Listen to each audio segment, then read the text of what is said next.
मुख्यमंत्री एकनाथ शिंदे यांच्या मुलाला उमेदवारी न मिळाल्यास राजकीय संन्यास घेऊ अशी घोषणा रामदास कदम यांनी केली आहे। विनायक राऊतांच्या टीकेला उत्तर देताना रामदास कदमांनी ही घोषणा केली आहे। विनायक राऊतांनी आधी आपल्या पायाखाली पाहावं असंही रामदास कदम यांनी म्हटलेलं आहे।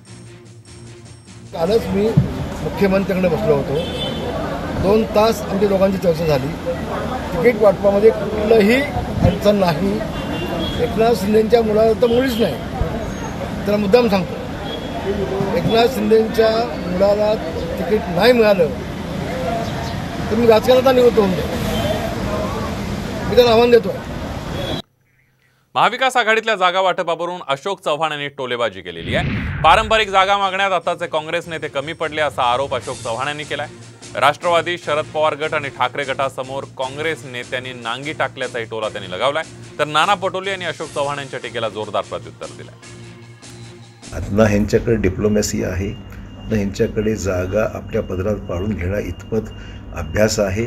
सगळ्याच अभाव असताना नुसतंच बैठकीमध्ये बसून गप्पा मारायच्या, 5 स्टारमध्ये जाऊन तिकडे जेवणं करायची आणि त्याचा परिणाम असा झालेला आहे की हे ह्यांना फक्त कुठल्याही प्रकारच्या जागा वाटपामध्ये स्वारस्य यांना राहिलेलं नाही।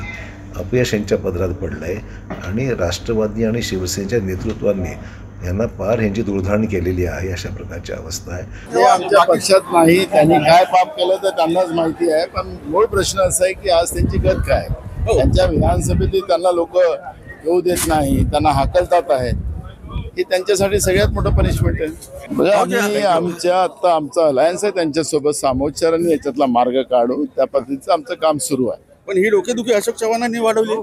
मी आता कोणाच्या आपल्या पक्षातच नाही, त्यांच्याबद्दलची चर्चा करायची गरज नाही।